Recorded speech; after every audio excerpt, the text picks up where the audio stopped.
আমিও বুঝছি যে আপনি আমাদের সেফটির জন্য আসবেন, আমরা এটা উপর থেকেই পাইছি। আপনার যে এখানে আসবেন কিসের জন্য আসবেন এই খবর আমাদের কাছে আসছে, কিন্তু আমরা যে নিউজটা পাইছি এটা তো সবাই পায় না। আপনাদের কাছে অনুরোধ, দয়া করে আপনারা ওরা হচ্ছে আপনারা ওইখানে গিয়ে নিরাপত্তার জন্য বাসিতে শিখে দিচ্ছেন। ওরা এইটা ভাবছে যে হয়তো লাঠি চার্জ বা কিছু একটা শুরু করছে, মারা শুরু করছে, এই জন্য আপনাদের কাছে কিছুক্ষণ পর চলে যাবে। দয়া করে শুধু আপনাদের কাছে একটা আরেকটা জিনিস, না না না আমরা কিচ্ছু করাচ্ছি না। কে বলছে?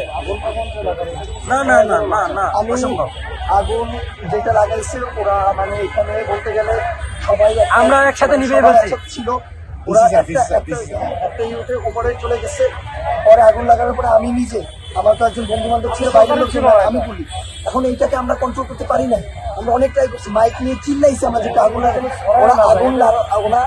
আমি শেষ করি কেন, ওরা আগুন লাগানোর পরে আমি উপরে গিয়ে আমার বন্ধু বান্ধবকে আমি উপরে গিয়ে ওদেরকে কয়েকজন মারছি পর্যন্ত, মাইরা ওইখান থেকে নিচে নামাই দিচ্ছি এবং ওইখানে টাইলস বা হাতের কাছে যা পেয়েছি তাই আগুনটা নিভাই দিয়ে তারপরে নিচে আসছি। আমরা ট্রাই করছি,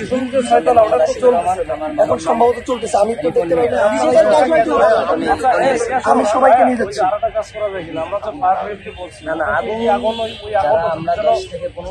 আপনি কাইন্ডলি তাইলে আমি 32 মেইন গেটে আছি, একটা ফায়ার সার্ভিস ছোট গাড়ি পাঠিয়ে দেন, আমি নিজেই করে আগুনটাকে নিয়ে দিচ্ছি।